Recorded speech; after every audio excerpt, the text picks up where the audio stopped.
What's up, everybody, and welcome back to the best podcast on planet Earth. It's the Anything Better podcast with myself, Paul Virzi, Bill Burr, producer extraordinaire, looking like an Abercrombie and Finch model over there. Andrew Themlis sitting in his, oh, you're a good-looking Greek. You know it, Andrew. Come on, that fucking Celtics hat's not fooling anybody. From his studio in Beverly Hills, ladies and gentlemen, you guys are listening to Anything Better's 31st episode. That's right, guys. We are on number 31. I could only think of one man, and I know there's a couple that are in my head, but Jason Sehorn of the New York Giants was a defensive back who I believe was 31. That's the only one that comes to mind. What do you guys got? Dude, I had it all fucking queued up. Where the hell did it go? God damn it. I was surprised. Okay, I got to do every fucking goddamn week. Greatest athletes to wear number 31. I got it. All right, I got it. There we go. I was surprised at somebody who was not on the list. So my first two thoughts were Wilbert Montgomery, Fred Marion, and then I was like, wait a minute. Cedric Cornbread Maxwell, get on my back. And he brought us number, 14 in 1981. For some reason, he is not on the list. But here we go. Best people everywhere. Always a great one. Hall of Famers, give you a starting point. Donnie Shell from the Steel Curtain. Jim Taylor, Jack Tatum. Jack the Assassin Tatum, Ace Parker, and Mike Molaskey. That sounds like one of those Depression-era ones. Oh, no, it's Mike Molaskey.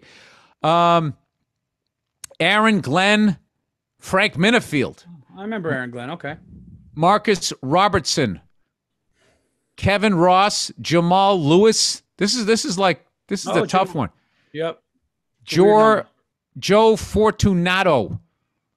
Wilbert Montgomery's there. Priest Holmes. Priest Holmes is a good one. Here's a great one that a lot of people don't know because he got injured early on. For the Atlanta Falcons, William Andrews, Brock Marion, Brandon Merriweather, Antonio Cromartie. Fred Marion made the list. Roy Williams, Mike Harden, Al Horace, Cortland Finnegan, Doug Klein, Cam Chancellor. Paul, well, this is like slim thick pickings. No Jason Sehorn?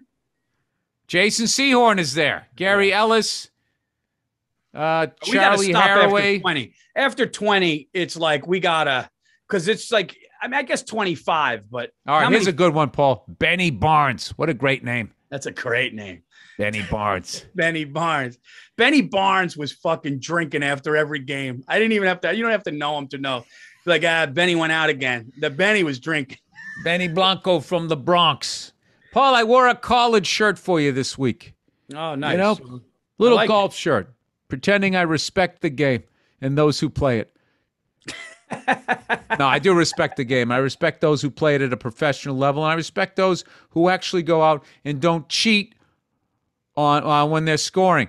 Shout out to Vanna White from Wheel of Fortune. She has been saying forever that she was going to break 100. She finally did it. She shot a 96. Good for her, and shows you what kind of a quality person she is. Yep. That she said she was going to do it. It took all of these years, and she never cheated on her. You know what? On her, counting her shots. 10% of golfers, I believe, or 15% of golfers break 100. And last year, I broke it every time. 10% of golfers have been to Epstein Island. You guys are a bunch of fucking animals. Huh? Bankers and oilmen. Yeah. All right. I'm just talking about golf here. I'm not. Paul, don't get mad because you didn't get the invite. Hey, I wouldn't go. I would just go there for a peek. I would just say, hey, what's going on over here? Okay. I would never fucking, dude, getting on that plane, even not knowing, would be fucking weird if you just saw like. There's no way if a guy has an island full of kids that he's fucking, you're not feeling a vibe getting on that plane. That's what I mean. Like, you don't even get on a plane, dude. No. You know. If I'm a single guy and it's all adults out there having things, you know, then I'll take a peek. But, you know, just, you know, no, I'm just saying, like, if it was all people like adults, 40s and 50s, and they were all having a little, hey, come down and do some drugs, do some drinking, I'd be like, you know, I'll take a peek. There is no fucking way I'm going to an orgy island.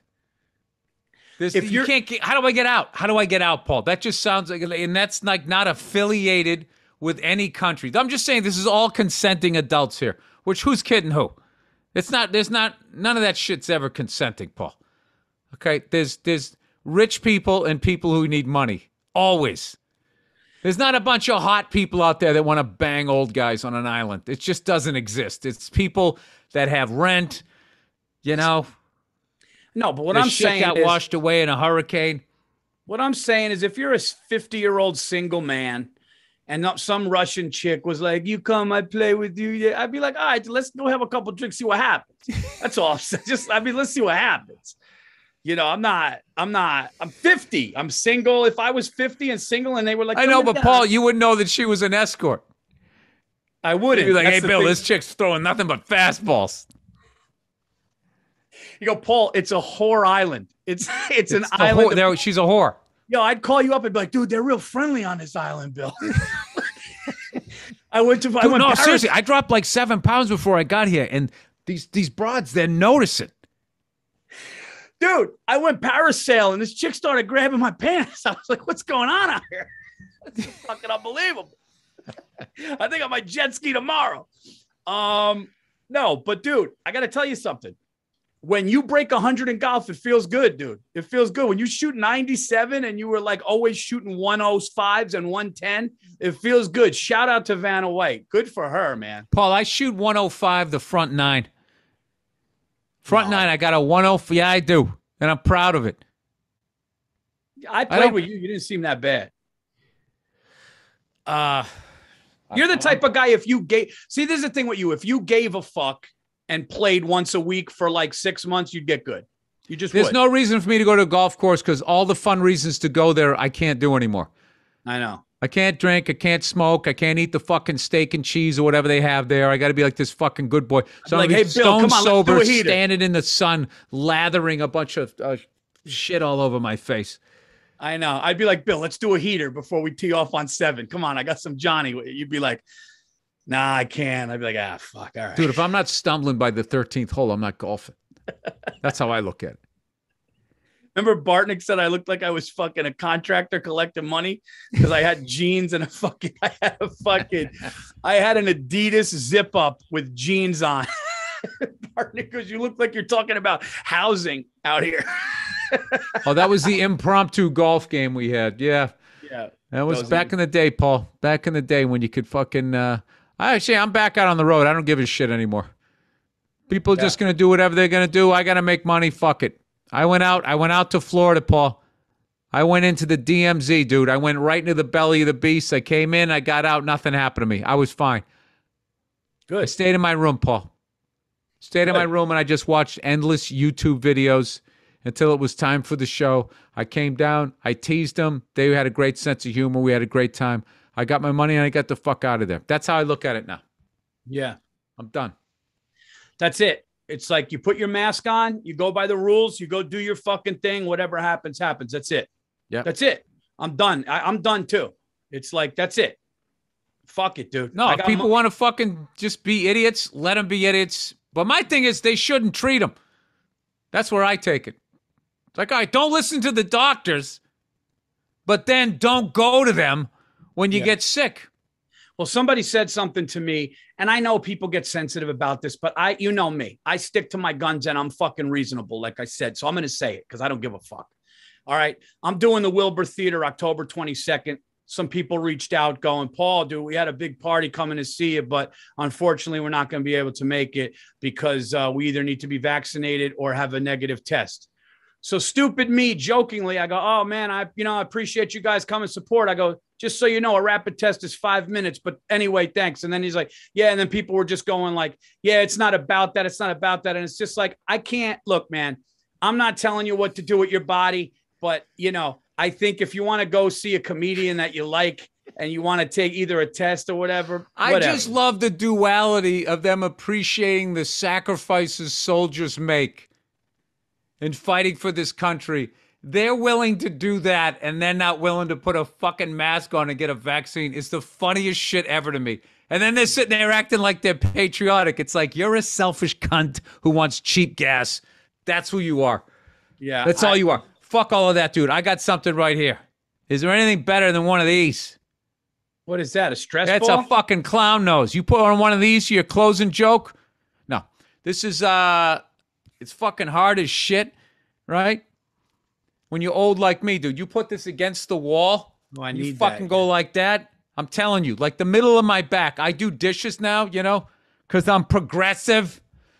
Actually, because I'm neater than my wife, so I always lose the waiting game. She can wait me out with the dishes. So like by the time I'm done with them, my back is fucking killing me. And then the next day it's gonna be another thing. Whoa, sorry, just hit that there. You use one of these things, man. I'm telling you, old people.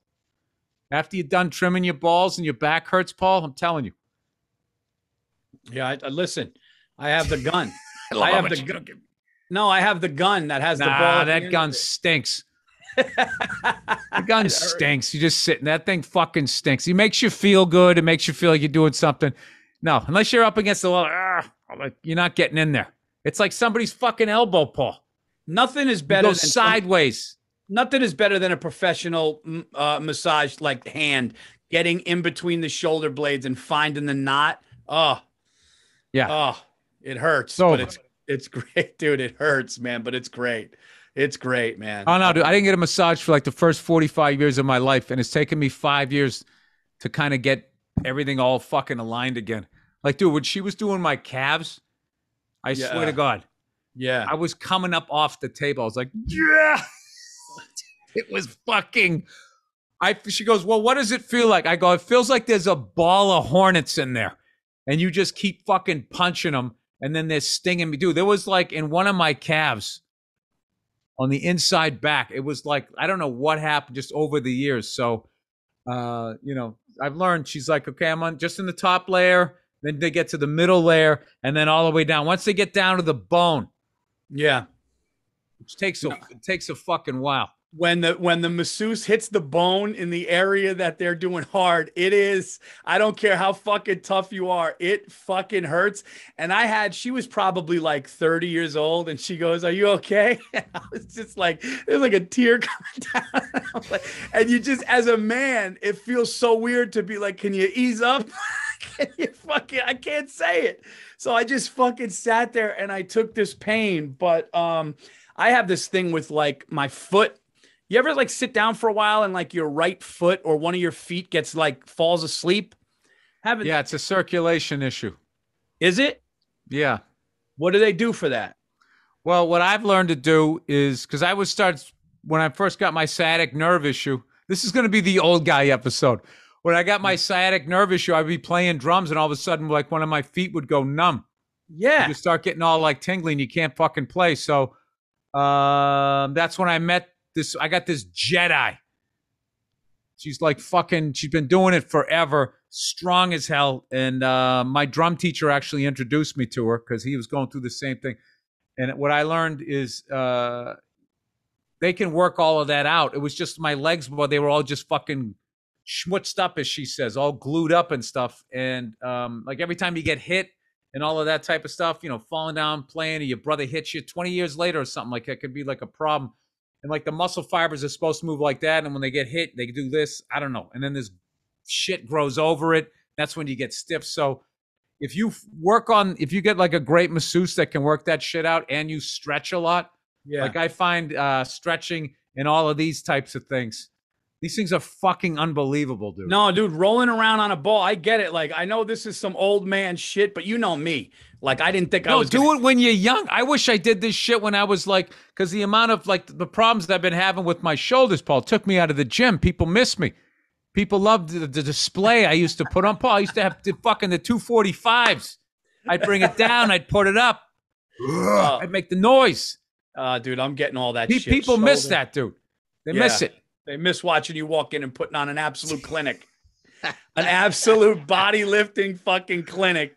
No, it's all me. I miss it. I miss being able to, Is anything funnier than the guy with the light brown belt for the back support, but he's fucking jacked and he's never on a machine. He's walking around with the cutoff gloves. I miss those guys. Every gym has that guy. I miss those guys. I don't understand why you have to dress like a fucking Marvel superhero to work out. Everybody walking around with their fucking genitals outlined. Like, I don't fucking get why, like men can't man spread Yeah. But you can go to the gym wearing some fucking Spider-Man outfit with your fucking junk hanging to the right or the left. It's just like, what are we doing here? Dude, me and Bartnick went. Wait, just explain to me, Paul. How does that make you work out better? By No, having that it's stupid, dumbass spandex. You're trying to show off what you got. yeah, it's like you get prepared. They feel like they're fucking like, when Rambo puts the bullets across his chest and the black under his eyes. Yeah, like everything has a fucking uniform. Like, why can't you just ride a bicycle now? Why do you got to dress like Lance Armstrong? Yeah. Why do you need all of that shit? You're just doing it for exercise. I know. You guys going out on the golf course with your fucking PGA outfits on? I don't do that. I wear just a shirt, comfortable pants, and that's it. Like I don't even wear a visor or anything. But I've never seen you with a silly golf outfit. No, I wear like a shirt like you're wearing now, comfortable pants, and sometimes I just wear like a pair of like Air Max instead of putting on golf shoes, and I just go and play. So I look like I'm in golf clothes, but I don't look like an asshole. Like Bartnick calls those. What do the golf shoes do? Like, why do you need cleats to? No, they're not cleats. They just have little things. So when you turn, so like if you're driving and the grass is moist, your thing, like, because if you're plant leg, basically I'm righty. So if my right leg, when I swing, moves, the ball's all over the place. So that just kind of keeps you in the ground. Can't blow out your leg, right? Yeah, it's just better. You don't want to swing and all of a sudden slip and you fucking tear a meniscus because it was wet. I'm not fucking doing that. Nobody screams like a banker. Oh! They never had a fight in their fucking life that didn't involve a pen and a piece of paper. That's bullshit. Dude. Now I'm gonna get some angry banker that takes fucking MMA. What? No, Bartnick called those bikers dressing up like Spider-Man. But dude, me and Bartnick were with you in Canada, and you know me and him, dude. Let's go to Esteem. So we go downstairs in one of these hotels. They go, we don't have Esteem, but there's a local gym across the street. You could get a guest pass from us and go in there. And dude, we went in there and it was like rusty lockers. The floor was filthy and it was gross. And we got lockers with no locks. It was so not what I want. You know me, dude. I want to be walking around in fucking white marble in a white robe and shit, have fucking gold fucking toothpicks and shit. And couple of lions right on either side when you go to open the door. Complimentary slippers, the whole fucking deal. So we go there and it's awful. And dude, we're sitting in this little fucking thing that's gross. And this dude comes in, must have been between 25 and 30, stark naked, still sneakers on, with this fucking dick and bun. He just goes, yeah, guys, you got to put some water on the rocks. And dude, I'm sitting there and everyone's looking around. Bartnick and I just looked at each other. This dude was naked, but had sneakers on. Dude, it was the grossest. I said to Joe, I go, dude, we got to get the fuck out of here, dude. And I tiptoed to my rusty locker and I got my shit and left. It was one of the most disgusting opposite but of. Dude, like, there is an age of men who don't give a fuck. I don't know what the age is. It's a little bit older than me. I was right on the cusp of those old school guys that could be naked around each other and just didn't give a fuck. I would say like that age, it's now, I think it's now like, maybe it wasn't close to me. Maybe it's like 70. That generation. Like, dude, those guys, the greatest generation, the World War II guys, like those people, like they just walked around naked in a locker room. Yeah, but there's two types of guys that do that, Bill. There's the guy that's naked but legit drying himself and trying to wrap it up, and then there's the guy like one leg up with his balls out, like wanting. He's either fucking like into it or like he wants to. It's some sort of weird thing. No, I think he's so heterosexual he doesn't even realize what he's doing. He doesn't realize that his balls are fucking hanging. He's talking to me. They just don't. They played organized sports. Dude, when I was a kid, when we took gym class, there was like 3 giant showers, and you just all fucking went in there. Dude, what do you got next period? Just fucking, they were just naked. That's fucking. I know. Yeah. See, I didn't. I was at the tail end of that. So it didn't seem like, I remember the first week we had to do it, we were all laughing hysterically because only 5 guys had the balls to do it. Then by the second week, no one gave a shit because you didn't want to go back to school all fucking like sweaty. But what was funny is the girls' locker room had all individual showers, and us, the guys, animals, just go in there. Yeah. Fucking we'll hose you down. It's Manscaped, everybody. Attention, listeners across the galaxy, all the way from Australia to Houston. Do we have a pube problem? Not anymore. If so, our friends at Manscaped have cleared you for takeoff with their 4th generation and brand new Lawnmower 4.0. Kick your pubes to the next planet with the Performance Package 4.0. The orbits in your pants will feel like you're... Give your balls a fade. The orbits in your pants will feel like you're in zero gravity when you use the best tools for the job from the leaders in male grooming. Join the 2 million men worldwide who trust Manscaped and get their rocket ready for takeoff. That's a lot of smooth scrotums out there, Paul. You never know. By going to manscaped.com for 20% off plus free shipping with the code BETTER. I used this thing. I'm not going to lie. They finally sent me one of these things, and I was always cutting my balls with the other one. Paul, you're one of the hairiest people on the planet. No, I'm not that hairy. Yeah, come on, Paul. Yeah, I Paul, mean, your back has a 5 o'clock shadow by 2 p.m. If I blow it out. Yeah. You're Greek and Sicilian, Paul. Yeah. Jesus Christ. Why do you think they keep fucking spotting Bigfoot? Huh? Because guys like you are going shirtless down at the beach.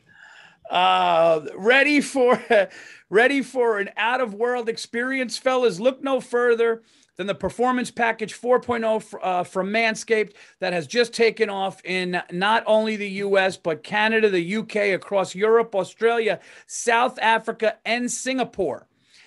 Inside the package, you'll find their Lawnmower 4.0 trimmer. Singapore? Yeah. Why not? It must be the bankers. Because when you think of hairy people, I don't think of Singapore. I think of like Greek, Italian. Bill, this is their balls, dude. Everyone's got hair on their balls.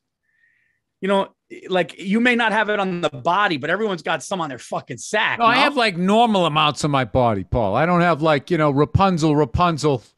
Let down your chest hair. I could tie my pubes to my fucking big toe. All right, hold on a second. All right, inside it. Oh, I'll tell you, I'm hairy. I could go jump rope on my dick hair. Okay, stop it. All right. Let's go. All right. Weed Whacker ear and nose hair trimmer, crop preserver ball deodorant, crop retriever toner, performance boxer briefs, and a travel bag to hold your whole solar system. First scheduled for liftoff, new Lawnmower 4.0 trimmer. This spaceship is here to guide you on a journey to trim your body, balls, butt, and even Uranus. This 4th generation trimmer also features cutting edge ceramic blade to reduce grooming accidents. Thanks to their advanced skin-safe technology, the Lawnmower 4.0 has a 7,000 RPM motor. Okay, a new Jesus, that's a lot of RPMs around your goods. Yeah, but they got that protection, dude. No cuts. A new multifunction on-off switch can engage a travel lock and even waterproof. Okay, the Lawnmower 4.0 also has a 4,000K LED spotlight in case you're trimming in the dark. I mean, these guys are going fucking in. LED spotlight you can Paul, turn go to on the end. My God, they're reading the whole fucking service manual here. We got it. The thing's got a miner's light on it. Yeah, you can go from the tip of your dick to the inside of your ass. We're good. Yes. We got it.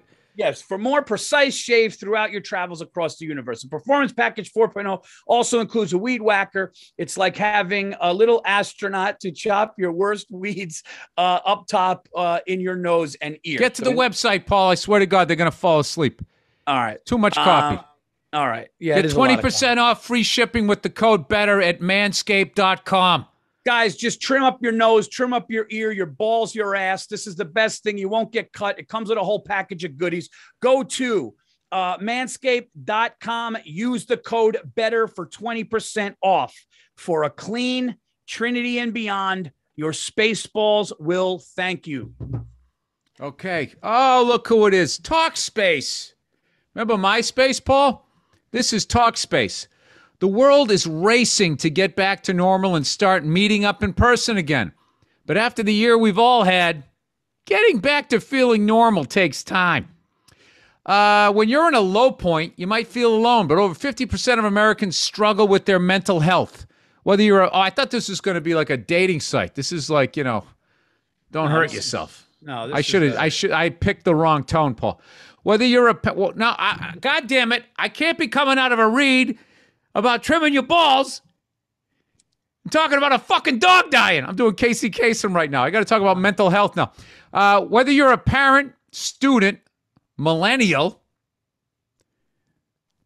Where the fuck did that come? Parent, student, millennial. That's weird. Parent, student, I would have thought babysitter. I wouldn't have gone millennial. Whether you're an astronaut, a baker, or a baby boomer, millennial, or just having a hard day, Talkspace can provide... Oh, they are being funny. They're saying that millennials are a pain in the ass, I think. Talkspace can provide you the support to help you feel better with a single message. Talkspace offers individuals and couples therapy in addition to medication prescription services. Set goals with your therapist, and they can help make sure you're really progressing. Talkspace therapists help you develop tools to cope in difficult times. Talkspace works around your schedule at your convenience. Send and receive unlimited messages with your dedicated therapist in the app. Schedule live sessions, video sessions with your licensed therapist from anywhere. Start feeling better with a single message. Match with if you don't want to repeat the abuse that happened to you, go to Talkspace. Match with a licensed therapist when you go to Talkspace.com and get $100 off your first month with the promo code anything better. So I remember when I've gone on the road, though, that whole taking a steam or like a sauna is like a culture in some places. And dude, I forget where I was. It was like co-ed, like naked. Oh, yeah. And so then if you go in with the towel, you feel like a pervert. Like you're hiding some fucking Woodrow Wilson underneath there, Paulie. So I was like, where the fuck was I? Oh, you told me about it. Where was it? It wasn't Germany because you were there. No, I was there. You told me what happened because I missed. So we talked that day, and I go, dude, I'm going for a steam. Or you said I'm going for a steam, and one of us was like, I got to go later. It was Germany. It was Germany. It was Germany because I got a buddy of mine that plays drums over there came by, and I was talking about it. He was laughing, going, yeah, because he was telling me he went with his girlfriend, and his buddy showed up, and he was like, it was my new girlfriend. He's looking at my girlfriend naked. And I was thinking like, they just grew up like that. Dude, I came walking in. I'll never forget. I looked up, and there was just like a naked woman. And then a guy was laying down next to him. It was just like, and I just, walked over that way, and it came out of steam, and there was just more naked people. Dude, it was fucking. So when I just walked in, I just had the towel, holding the towel like in front of me, so I looked like I was going to hang it up. And then I just sort of sat down. I just kind of sitting like this, just like, and then I started fucking laughing because I was thinking about telling you. And now I'm in there, and there's a bunch of naked people. Go ahead, and I'm trying not to fucking laugh. I think I was in there for about 7 minutes, and I had to get out of there. But yeah, for the rest of that tour, I was saying like, hey, this steam thing, is this co-ed? Is this fully naked? Dude, there was another place I went to when I was over there that had this giant fucking thing that you'd climb up the thing, and it was ice cold water. It was like an ice bath. You almost look like that Rogan isolation tank that you would go up into. I don't think I had the balls to go into that thing because I don't want to be like screaming if it was like too fucking cold. But that is something that I would have been like, when I go in the shower, the cold shower, dude, I can't handle like, I think I would have blocked it out. I would have tried to anyways, but I'd be interested in that. That's such a guy thing too, that you get into like sub-zero water and you're not allowed to make a noise like it's cold. If you do, that means you're not a man.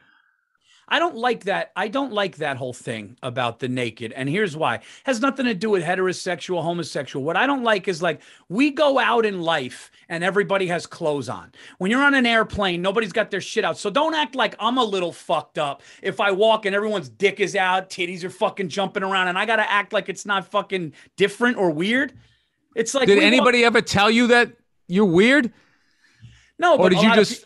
No, but you know those people that are like, oh, well, like you were saying before, people are either, what's wrong, Paul? You can't, you're either immature because you're laughing like a little kid, or you're not secure with your sexual. And it's like, no, there's a guy with his balls out and there's a chick running around with her tits out. It's like, that's not normal in everyday life to just have that. And now I'm supposed to be, you feel like you just missed the orgy. And everyone's just chilling out afterwards. Like 2 seconds before everyone was fucking, and then you came walking in like, oh. Yeah, everybody's like all relieved and everybody had a great time and you just show up. I'll tell you, you know what sucks though? Is those new fucking sauna. A sauna, actually, I've come around. I like a sauna better than a steam. Speaking of Rogan, he was the one telling me with the dry heat, you can go a lot hotter. Sweat out more. What? You said something once on the road. We were joking and we were like, imagine if we were just so open about it. Just like, hey man, nice dick. Like there are guys that could just do that, man. I just find it weird, but I'm sorry. Go ahead. You were saying a sauna's better. Yeah, because it can be hotter or whatever. But now they got these new ones, dude. They're like microwaves. They cook you from the inside out. I went in one time, and I just didn't feel right afterwards. Like those things are just wrong. I stayed in a sauna a long time, and I felt weird too. I feel like with the steam, you just take as much as you could take. You're sweating, and then you're done, and you feel great and rejuvenated. A sauna, it's like I feel like it's more dangerous, dude. I don't know why. It can get hotter, but I like the heat coming from the outside, cooking me from the outside in, not from the inside out. Then I feel like I'm in like in a microwave or something. I did that one time and I came out of there. I was like fucking dizzy. Obviously, I stayed in too long, but I'm like, there's no fucking way. Yeah, this is healthy. There was all like these infrared lights and shit. Yeah. Yeah. I felt like I had cancer and they were treating it, or they were giving me cancer. The whole thing just wasn't a good thing. Wasn't a good feeling. God forbid. Listen, it's funny when you're going with a friend and you never want to be the first to leave. So you're just waiting for the first guy to leave. You're like, all right, dude, I don't want to be the first. I'll go second. Bartnick, our buddy Joe Bartnick, who's been on the show, we were in that Casino Rama or wherever we were in Canada over the bridge from Detroit. Dude, ask him about it. He still talks about it to this day. It blew such hard. It was almost like defective. The steam came so much and it was so intense. And 5 minutes and he's going, there was a guy sitting on top and our feet are getting burned because we were by the steamer. And Bartnick's just going, dude. Guy came out. Guy goes, man, you screaming like a little bitch because he came to the comedy. We came out. We were glowing. We looked like we were. It was too much, dude. It was too much. I know, but there's nothing better than a fucking. I still like a steam better than a sauna. I just wish, there was a place, nearby where I lived where I could just go down every once in a while and do it. If there was like, nobody, like, I don't know. It just wasn't one of those ones that cook you from the inside. I think, you know what? I bet those are cheaper. Yeah. This is what I'm guessing. Those things are fucking cheaper to maintain. So now they're lying to you that that they're not bad for you. There's something wrong about that. Like my liver shouldn't be hotter than my fucking skin. No, dude. Right? Anything from the inside out shouldn't happen, dude. No. Like I said, I like a little steam. That's it. I would go get one in the house. I'd get one in the house. You know what I think is underrated for a house? I think I might like to get this. Paul, what are you going to do when you get your money? Because you see it coming, Paul. You got the star power. You're doing the Wilbur Theater. You're crushing it. You're getting ready to shoot another special. You're the everyman. People see themselves in you. I'm going tennis court, hot tub, and in-ground pool is a definite. I mean, in-ground pool with a hot tub flowing in, it's an absolute definite. There's no way that that's not happening. I already talked to my wife. When do you ever play tennis? What? Why are you getting a tennis court? Good exercise, man. I'll play with my kids, you know? Why wouldn't you go full court basketball, man? You got a great jump shot. Your kid likes playing hoop. Yeah, I mean, we have a hoop, though, already. So, I mean, I guess we could go full court, but, you know, be a nice little tennis court back by a pool. I don't know. If I bought a house that had a tennis court, I would fucking take the net down and I would play street hockey with like rollerblades. That's what I would do. That's real cool. Yeah. I like tennis, but whatever. Like, you know, there's just no way at my age you look good running after a ball playing tennis. When you get to my age, you're taking those short steps, then you do that awful little swing of the racket. Dude, is there anything better than watching old people playing tennis that are still competitive? Oh, it's so fucking funny. Hilarious. You also get like shin splints and stuff. Yo, tennis is a young man's game. Dude, I think tennis is tennis take more endurance than soccer? Dude, I got a book, Paul, that I know you're not going to read. That you're going to tell me you read it. Which one? You got to read a book called Open by Andre Agassi. Not only is it the best tennis book, it's one of the best books I've ever read. You told me about that. Yeah, and about his dad and how he didn't like tennis that much and shit. I would definitely read that. No, he didn't even want to do it. His dad just decided he was going to be a pro tennis player. And this what kills me is this kid did it. Yeah. He did it. That's amazing, dude. And the way he describes the grind of being on the pro tennis tour, what it does to you. I think the book starts with him talking about standing in the shower until it didn't hurt anymore. Like just like there's not enough money in the fucking dude. What pro athletes go through with their bodies, and then for the rest of their fucking lives, just walking around all feeble and fucked up. But what about getting to that? What about getting to that level when you don't want to do it? That's impressive to be like, I wish I wasn't doing this, but since I am, I'm going to take it to the highest level in the fucking world. Dude, and not only that, he's one of like 5 people that ever won on all 3 surfaces: hard court, grass, and clay. Wow. Yeah. One of the only guys to ever do that. It's just like, yeah, that book is remember when he meets who he married, Steffi Graf. Yep. And he was kind of embarrassed or something like that to say that he hated tennis. He finally said it. He goes, yeah, I fucking hate tennis. And she goes, doesn't everyone?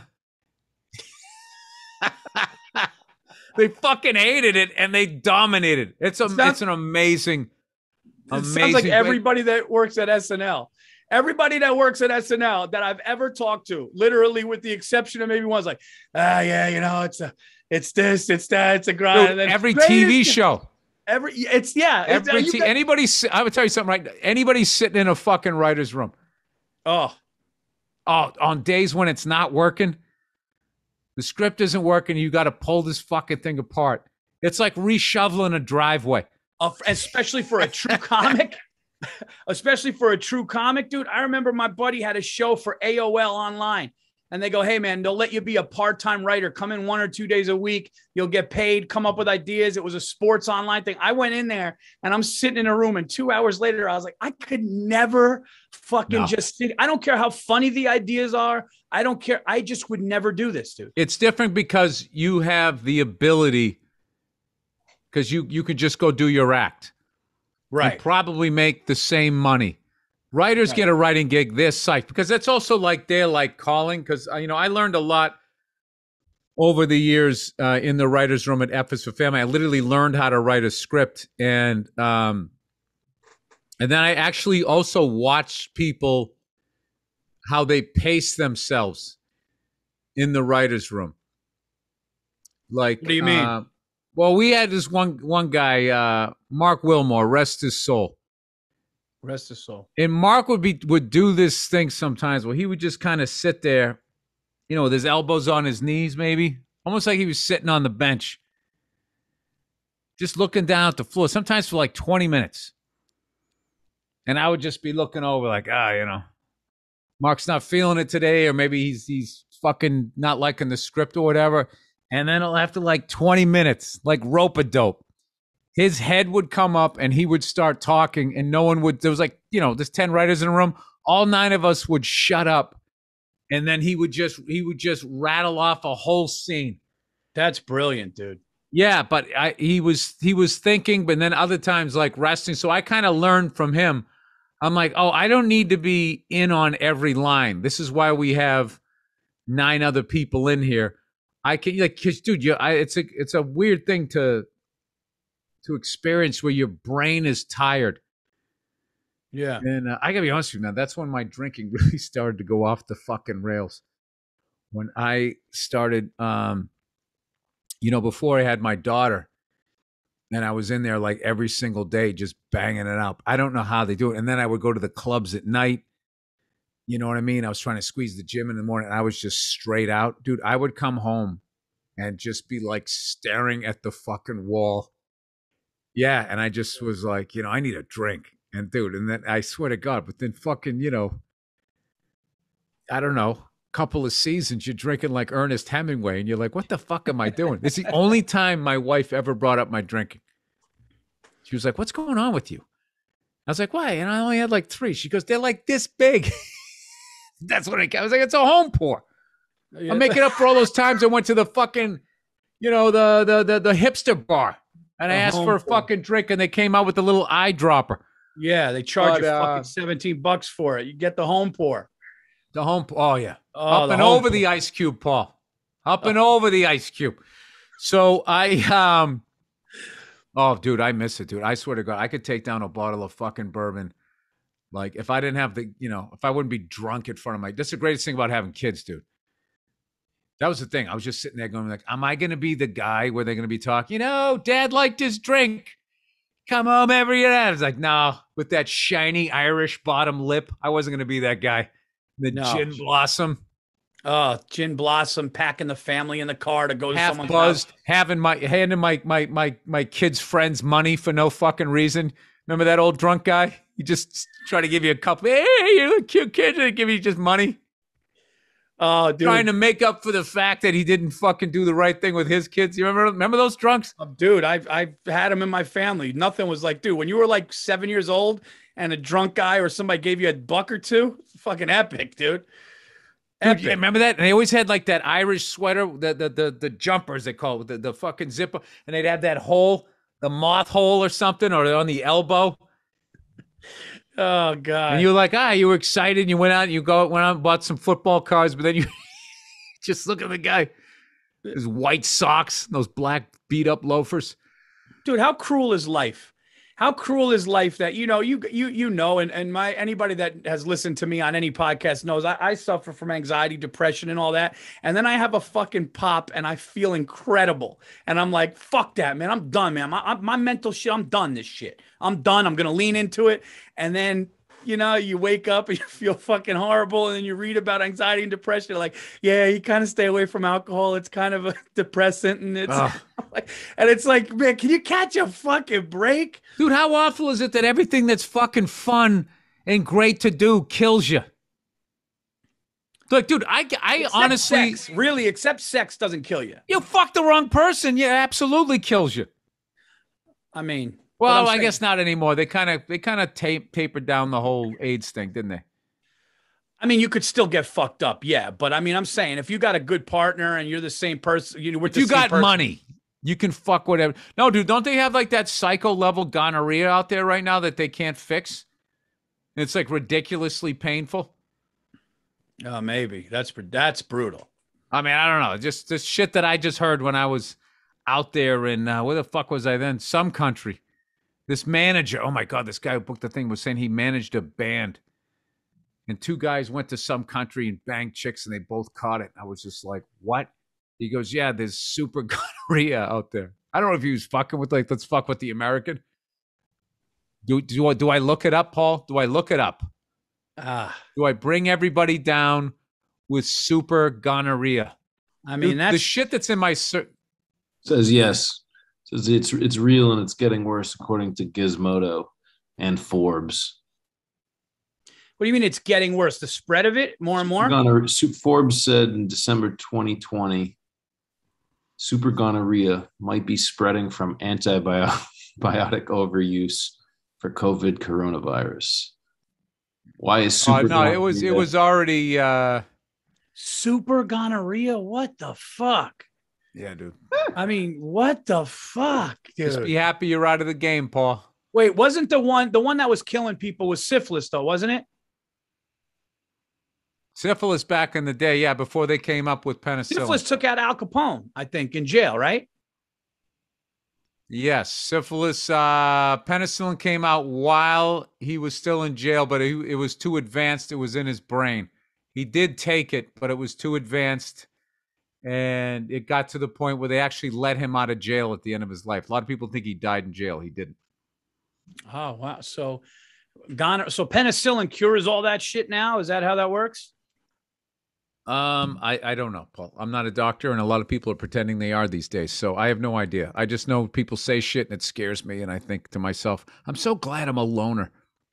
Yeah. Well, you know what?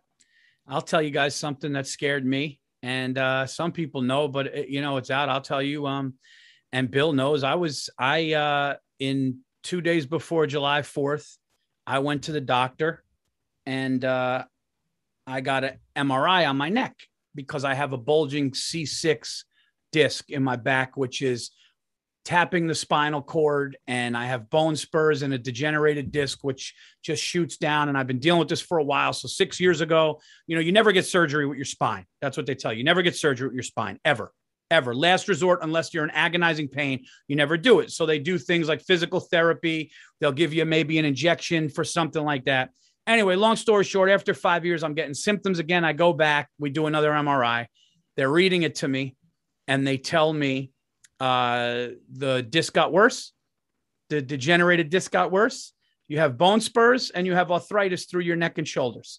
And then he goes, and then they found something. And I was like, oh, okay. Well, he's like, it's a very rare spinal thing. And it's a tear, and he explained it to me, and he gave me the name, and I wrote it down, and I said, is it common? And he goes, in 20 years, I've seen 6 of them. He goes, but it's early, it's small, have it monitored, but you got to look. And I look it up, and I see that if you got this shit in the 60s or 70s, it was fucked. And, if it gets bad, it could really fucking debilitate you. And me, my brain, my fucking everything going on with me. And I don't mean disrespectful to anybody that has this or anything else. We could all get horrible shit. So I don't mean to be disrespectful, but I'm on vacation thinking about this thing. It's my spinal cord. If it goes bad, and it put me into something really bad and ugly for a little while. And I kept it together. No. And I had a friend who knows a surgeon, and they were at a party, and some spinal doctor was there. This is God's honest truth. And I find out that spinal doctor is world renowned. And guess what? He was only world renowned. He was only for that condition. That condition that I had was it. So I send a fucking MRI on my way to vacation, and they say he's on vacation. It's going to take you about 2 weeks to a month. And I'm just fucking down. And I got a phone call, and somebody said, I got good news for you, buddy. And I said, I could use some, because I've been fucking in the dumps for 2 months, pretty much because of this shit in the back of my mind. And they go, you don't have that. And I was just like, what? And they were what did that feel like? Dude, I to be honest with you, it was 2 months of so much thinking about it that my body was almost confused. Like, it was like, wait a minute. It was, I got anger. I got a little emotion, like not emotional, like crying, but I was like, what? Like, and then, so basically, you motherfucker. Yeah. So basically what I was told, and I got it double checked too, but basically what I was told was the herniated disc is hitting my spinal cord, which is normal, and it's causing dilation in my spinal cord. And that's what they saw. And this guy is like, they're sending this guy to fucking Germany for this. They send this guy everywhere. This is the fucking dude. They were like, dude, that guy could see that condition from across the room. You 100% equivalent do not have that. And I just was like, dude, I told my wife, and I was just like, so to anybody listening, and I said this on the Virzi effect, man, get a second opinion, dude. I know somebody that was told they had months to live. because of a blood condition, months to live, and they didn't have it. They didn't fucking have it. And so how it's did like, they figure that out when they kept living?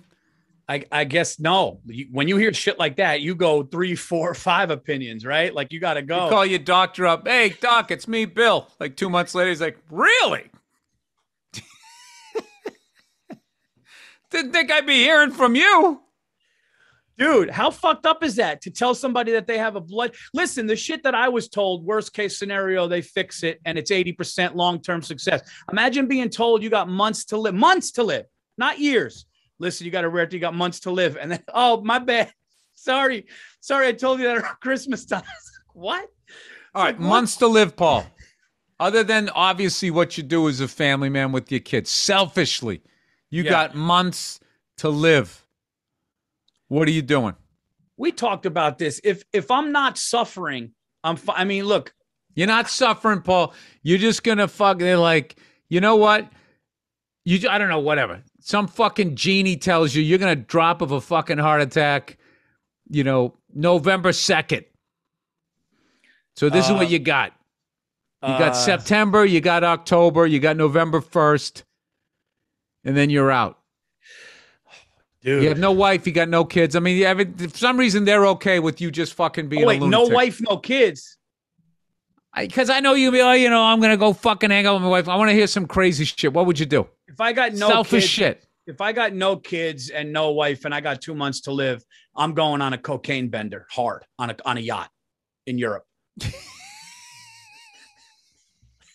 That's what I'm doing. I'm not joking. I'm going to be on a party yacht with coke until I go. That would probably be something like that. Or wine every night, the top sushi, everything. The whole deal. I was thinking I would immediately start drinking again. I'm drinking. Fucking drinking. I'm eating steaks. Like every meal I eat is going to look like some death row guy's last fucking meal. I'm having chocolate fucking cake, steaks, French fries. Dude, you remember that picture of Tony Montana like this? Sitting there? That would be me on a fucking yacht somewhere. I think I would try heroin. I mean, just once, just to see what the fuck it is that makes people do that shit. We were talking about this, killing yourself. I would do something dope, dude. You got to do something dope, no? Oh, you're talking about you kill yourself? And well, what would you say you would do? I'd want to do something epic. And your epic idea, how would you kill yourself, Paul? I don't know, man. Like jumping into the Niagara Falls or fucking Thelma and Louise, just taking a car into the Grand Canyon at 120 miles an hour. Why do you have to ruin people's vacations with your suicide? I don't know, going on Space Mountain and just unbuckling myself. I mean, why can't we enjoy Epcot Center without watching you fucking jump off the top of it? Bill being the good friend that he is, said to me one time as a joke. Bill being the good friend to me that he is, he said to me one time as a joke, because he knows I'm a head case, okay? But he said, yeah, man, just don't get down. And, like, I know you got a rifle. And I just go, no, dude, I would never do it with that. And he goes, that doesn't make me feel better. That's what I said the other day. I said, you get down in the dumps, you start having those things. They go, Paul, you can't have mental issues and have a fucking gun in the house. And he goes, I'd never do it like that. He goes, I would do something epic. I go, you'd kill yourself in an epic way? I go, how? And he goes, like fucking jump off a waterfall. People would think it was cool. And I'd be like, well, not the people who saw it.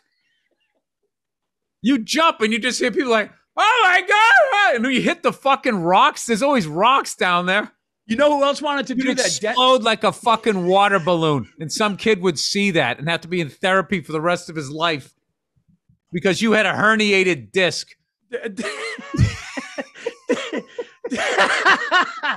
Dude, Dennis Rodman said one time in his book during his thing, he said he wanted to get 50 rebounds in a game, walk off, and jump into a waterfall. And I remember reading that in high school going like, it's kind of fucking epic. I don't know why. Imagine he gets his 50th rebound, which I don't think is like, I mean, that's been done maybe. That's not going to be done in the modern era. at all. No. Like Wilt did that shit when guys my height were at his dick. Like he's holding the ball up like he's in a schoolyard teasing kids. But yeah, no, listen, man, obviously not making light of suicide. We know it's a serious thing. And I feel bad for anybody who has those thoughts, but no, you're just talking about how you have thoughts. Look, you're not a comedian if you haven't thought about killing yourself at some point. I mean, there's no way to sit in a comedy condo after a couple of light shows. I bet you 80% of people in the world thought about it. Not that somebody has been and just been like, dude, I could just jump up and do, everybody. I used to think of it as a comforting thing. When I would catastrophize so much about what the fuck was going to potentially happen, I would just, I could, when I really got into conspiracy theory and the dollar collapse and the zombies coming up the street, it's just like, when you got your gun, you're ready to go. And it's just like, hey, you just fucking blow my brain, then it's over. Yeah, but you can't do it like that, dude. You can't make a mess. Paul, you fucking, what do you mean a mess? They got to pull that car out with your body in it at the bottom of the Grand Canyon. You think they're going to fucking leave it there? No, but I mean, you don't Some want guy's got to back a truck down that fucking trail. Nobody hikes down there today. Or people are watching the vehicle go by knowing that they're going down there to get you. Yeah, but you don't want brain all over the wall and you're fucking sitting there, the fucking look on your face. I don't know. All right, well, let me try to I'll find a more fucking courteous way of doing it. Yeah, there you go. Well, if you're doing it in a motel room, then it becomes like the cleaning lady's problem. People are going to find you down at the morgue. Dude, what about that hotel in LA? That fucking thing they did a doc on. Holy What's shit. that? 80 deaths in that fucking thing? What? That hotel in LA. That's like that fucking. Well, give me some more. What happened? Who? Andrew, what's the doc? Just put in like so many deaths. Oh my God, they just did a Hey, Netflix. by the way, but while you look that up, how about the fucking Patriots making a bold move? Yeah, well, did you Getting hear rid today? of Cam Newton. Did you hear what they're saying Matt today? Jones. Yeah. God knows. I remember when Bill Belichick traded away Drew Bledsoe, and I was just like, "Oh my God, what are we doing? This is fucking Drew Bledsoe." Yeah, but this is different because Cam is. It is not different. Cam's ship might have sailed, dude, physically, and I think they saw that, and I think the Panthers saw that too because he hasn't been the same since his shoulder surgery. I think that's what it is. They also said something today about the vaccination, and then Belichick made a comment saying his release has nothing to do with vaccination because Cam was saying something when he was in the facility. He was going, I don't talk about that. I don't want to talk about my vaccination. Don't ask me questions. Don't bring it up. And then but they're saying that had nothing to do with it. But other sources are saying that it could have. Who knows? But I think I thought everybody in the NFL has to be vaccinated or they're not playing. Yes, something's going on with him. And he's saying, don't talk about it. I don't want to bring it up. And then Bill Belichick made a comment today. The NFL is fucking reptilian. They do not give a fuck. They give a shit about the fucking dollar, man. They don't give a fuck. Well, Bill, you're a Patriots fan. You watched Cam last year. Did he physically look different to you or did he look on point? I also watched Tom Brady with that same team, and we went through a period where at the receiver position, okay, first of all, we lost our left tackle. Nate Soldier went to you guys, so the guy who protected Brady's back for all those years was gone. And then we had all of these guys come in for people who left, like the Amendolas and them, and it just, for whatever reason, did not pan out. And we suddenly were a very mediocre, beatable team. And that is the team that Cam Newton inherited. I don't think we solved those problems last year, which is why we had him running so many times, which I don't think he wants to do this at this point in his career. I think it's probably better for everybody, because I think that he didn't suck. Was he like but he didn't come off like as a superstar, but he didn't have a superstar team around him either. Like we were in this transition sort of rebuild, plugging pieces in. Is this going to pan out in a year, or do we got to get rid of this guy? There was like a number of people that just, I think I saw Tom in his last year with us throw a lot of balls that should have got caught that were not. And I saw the frustration he had. Yeah. That's for sure. But I think with Cam, and listen, I didn't watch him every game, but I watched him a lot. I think that he's a me guy. He's a selfish guy. I think so. His attitude on top of not being at the superstar level was a combination of, we got this new kid, Mac Jones, that's just going to. Oh, man, he was always great with the kids, giving him the ball in the crowd. He's not a bad guy. And plus, I'll always love that guy because he beat Alabama. Oh, I don't think he's a bad guy. I just think he's more of a little bit of a me guy. And I don't think that works with that coach in that system. And rightfully so. You know what I mean? Like it's, dude, the Patriots. I would say it was an odd fit. Yeah. Because, we get introduced as a team and stuff like that and blah, blah, blah. And if, you're showing up, dressing like you're in a James Bond movie. Like, I don't know why they filmed those guys going into the locker room. And now it's become like this fashion show thing. And, the agents are telling them, wear some crazy clothes. It's a great way to build your brand. It's one of those things that I think I don't know. It can be like, you got to watch out for that as a performer. Your building of a brand, because then you sort of start to act like a little studio yourself, where you're just chasing the dollar and stuff, and you've become like a logo almost, as opposed to back in the day where I don't know. There's something you did what the fuck you did. Yeah. Well, going to that point, there's something very rare in sports when you're the fucking guy from 7th grade. Cam Newton's been the fucking guy. LeBron James has been the fucking guy. And when I mean the guy, I mean 7th and 8th grade, getting phone calls going, you're the fucking guy. From like, when you are that, how rare is it to have somebody just be humble and be a team guy like that? It's out there, but it's rare, dude. Yeah, I don't know. Like, I also think that a lot of it is now that there's 24 hours of news, sports news. And that's true. Like back in the day, dude, all you saw was the fucking game. I didn't see Terry Bradshaw walking into what did Terry wear? I had no fucking idea. I had no idea who he dated a famous figure skater. If he dated somebody famous, you knew. But like, I had no idea about their personal lives. I had no idea what the fuck they did. I mean, you go back and you look at a lot of the shit that they did. These giant fucking parties that were having. Nobody had any idea. The local cops knew, or whoever was there knew. But that they kind of ended there. And I feel like just the scrutiny that they're underneath. And when you got 24 hours of news to cover, after a while, once you've built it up, you got to kind of rip it down. So I don't know. I like Cam. And I think whoever picks him up that's, that guy's a phenom of a talent. Well, he's also been in the league a long time. He has a lot of knowledge. I hope he gets with the right coach, lands on his feet and everything like that. To be honest with you, dude, I'm just happy as a Patriots fan that when he left, that they didn't do the usual thing with Boston, was then they cut to the footage of the busing and all the racism, and anytime a black athlete, it doesn't work out. It just seems like, I'm not saying, Boston isn't fucked up, which obviously it is, but it just, as a sports fan, it always bugged me that if somebody leaves an LA team that's black, like they don't show the fucking Rodney King beating and the fucking Watts riots, or anytime the Lakers win a title, there's a police car tipped over and lit on fire. You know what I mean? Like that, just that that lazy narrative. Like, it's like, oh, somebody in Philly did something fucked up. I'll bring out the Santa Claus story. Yeah.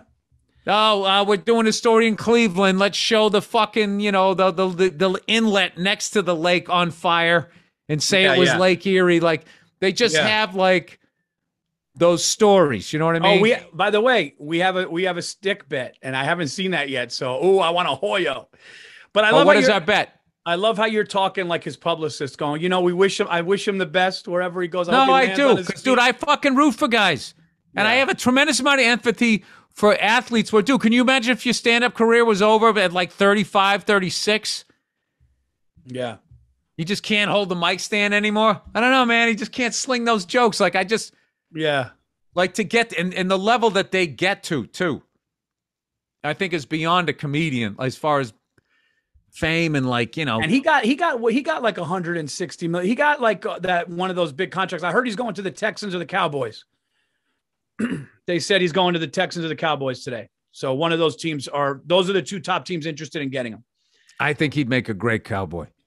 Ugh, and he would make a great Cowboy because he would. Look at him. He's got that $1 million smile. Looks like a movie star. He puts that helmet on with the star on the side of it, comes in, beats your Giants twice a fucking year. Well, I mean, we beat him on the road. We win on the road. I'm just trying to get you going. Yeah, we went on the road, so.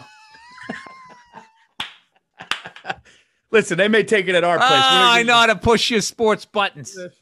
That's what. Hey, how come whenever they show the Yankees, it's always like, today I consider myself. They never show that guy that threw the knife from the upper deck down and fucking hit that guy in the arm.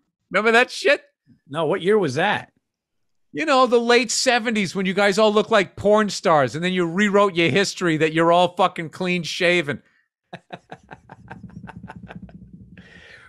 Andrew, what year did Steinbrenner buy the Yankees? Bill, do you know that answer? Early 70s. 72? What would you say? Yeah, he saved that fucking franchise. That guy's one of the greatest owners of all time. 73.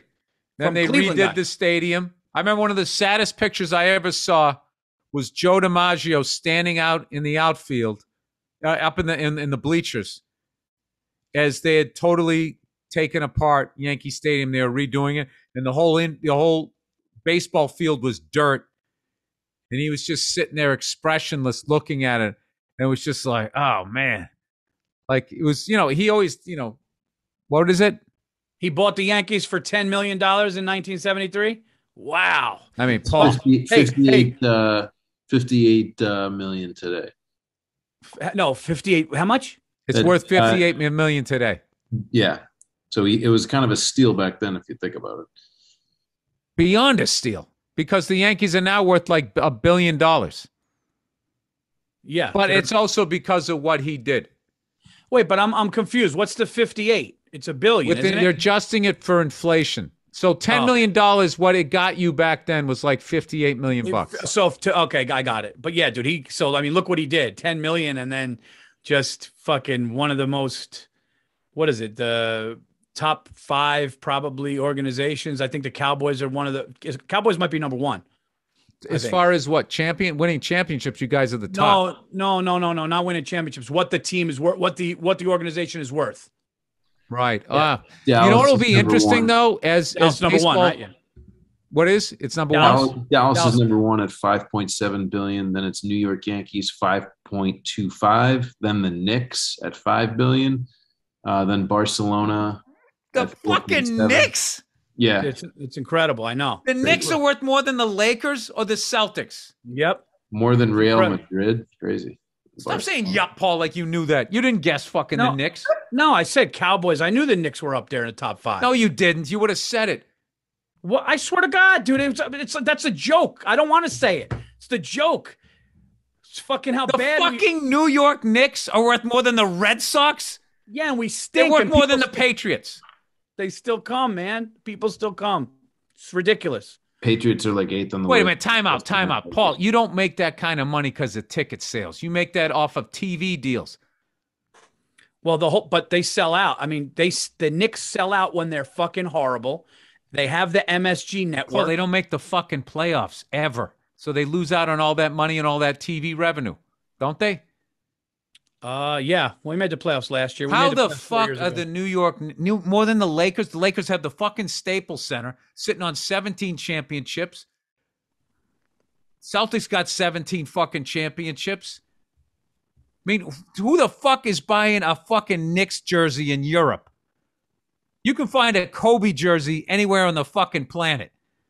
So one thing I would bring up is recent sales might have to do with it. So if somebody recently invested and they bought in at a proportion that, let's say they bought in for 10% and they had to give a valuation and the valuation was higher, that could have increased that. They also redid the Garden. They just redid their house. They put a fucking pool in there. Paul, I'm going to be there in a couple of weeks. If you had 20 billion and somebody said, Bill, we'll give you the Knicks for 4, would you buy them? Be kind of cool, man, to have that. It would be, but the cabinet of people I would have to put around me, all those New York papers would eviscerate me. They would eviscerate. I mean, I don't know shit about hoop, Paul. And as much as you know about hoop, Paul, we're talking about running a fucking team here. Oh, no, yeah, I would. No. Paul, do you want to sit in on those meetings about contracts? No. Because I think about being the owner. I'm on the fucking sidelines like that fucking guy we met, the Phoenix Suns guy. That owner's cool as shit. Like, he's right down there, he's screaming at the refs and shit. Like, he looks like a fan. Yeah, no, that's how I would be. I wouldn't be in that some stupid luxury box. I want to be down there. We're going to yell at. Dude, you just reminded me. It'd be great, dude, if you were an owner and you sat in the upper deck with all the drunks getting hammered with them. No, because then you'd get some guy getting hammered going, you're the reason. How could you sign that guy? I don't know what I was thinking. You never made a fucking mistake, you asshole. Get this guy another beer. It's over. Dude, you remember totally diffused. Remember the Dallas Mavericks trainer? Let us go there. And we go in there. Do you remember this? The Dallas Mavericks trainer brings us there. We're shooting. We have it on video. I shot a 3. I made my first 3. I said, I wanted to make sure I make my first 3 in here, right? Then he shows us around offices, and we were near an office or something. And it had contracts up, and it had all the players' names and the amount of money. And remember, I walked out, I go, you guys are giving that guy $12 million? And somebody just goes, and I just was like, yeah. Just walked by. I remember that, dude. That's another thing, too. The money in the NBA, because there's only 11 guys. Yeah. Like, you forget, dude, the NBA draft has 2 rounds. It's it. Yeah, that is it. And now you got all those European guys that are fucking playing. But you get a lot of undrafted guys too. You get a lot of guys that weren't drafted. Like, some guys come in and I know, but I'm just saying how hard it is. It's ridiculous. Like, it's ridiculous. all those guys now in Europe that play at an NBA level. So now you got to compete with them. People from Asia now are fucking crushing it, dude. Like, it is like, it's kind of, they need to maybe have a few more teams. I got one for you. This is for the women listeners of the Anything Better podcast. By the way, the Anything Better podcast, you could get on iTunes, Spotify. Make sure you like, review, everything like that. The show is doing fantastic and moving up, rightfully so, because it's the best. And so for our women listeners right here, the ladies, how about this one? What sporting event my friend Bill Burr, what sporting event would you want to be at with your woman? Okay, it could be any sporting event you want in the world, but she's sitting next to you. I got it. Easy. Okay. Kentucky Derby. Oh, no brainer. Okay. They get to dress up, wear a big hat. I should have said except that one because that's an easy one. They get to drink and all right, put on of the four. Of the big 4, which one? Because the Derby's a definite. You're right. All right, whose happiness am I going for? Mine or hers? Both, but more yours.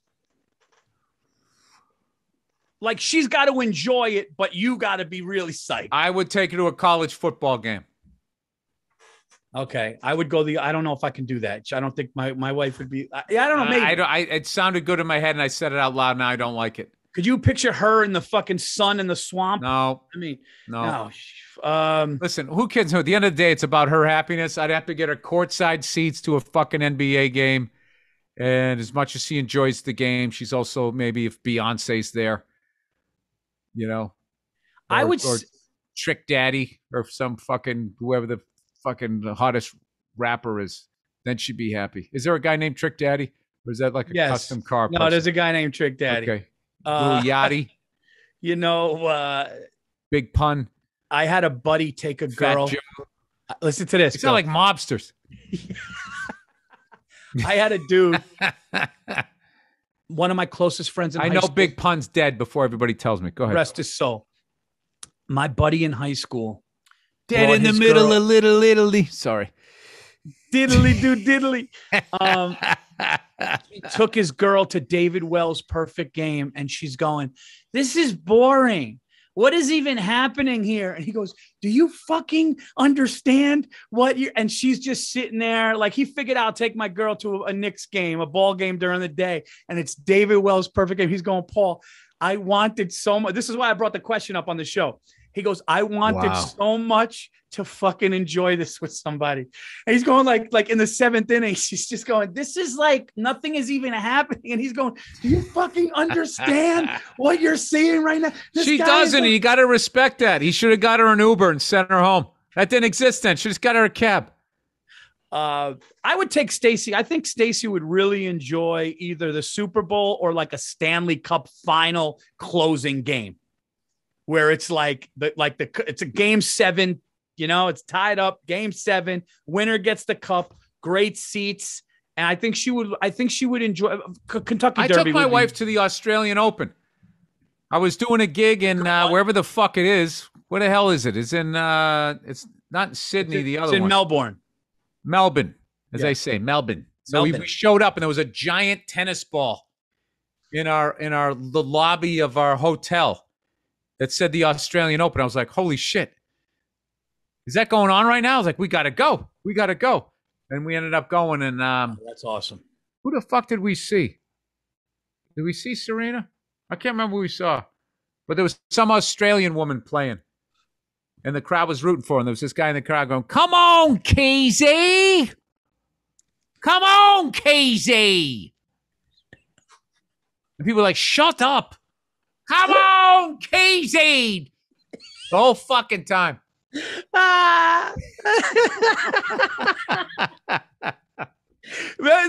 I have been to 3 of the 4 tennis majors. And the one that I wanted to go to the most, I've been to the French Open twice, U.S. Open twice, Australian Open. The one that I wanted to go to the most is fucking Wimbledon.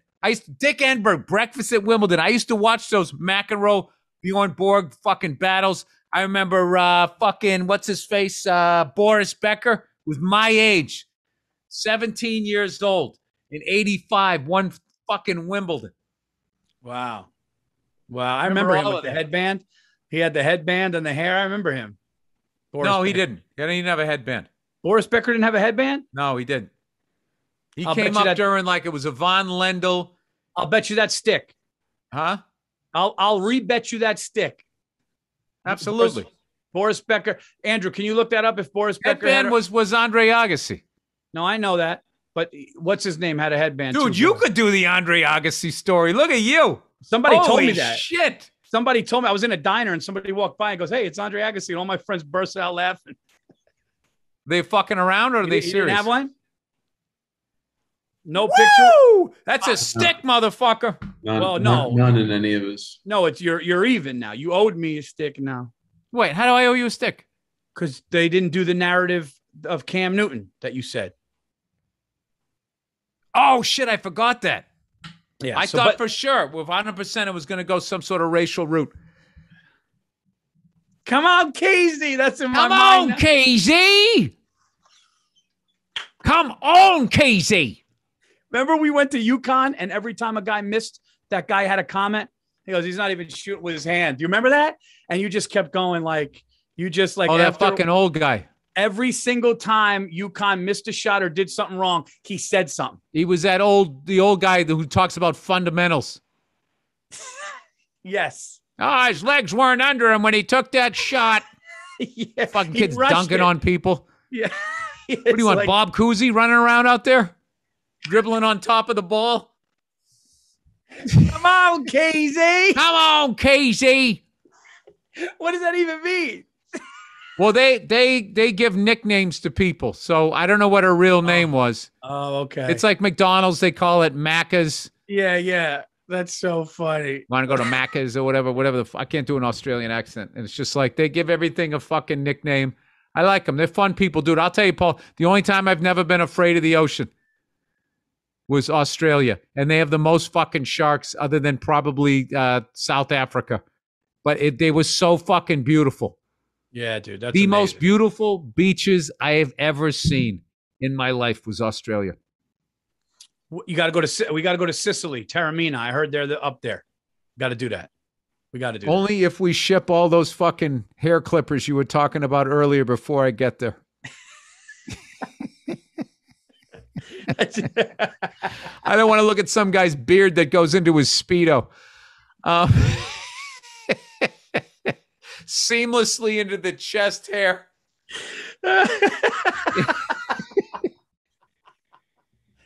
What the fuck were we saying before that, though? You were I don't know, but Paul, I got to meet somebody here in about 25 minutes. So we got to. Come on, KZ. Come on, KZ.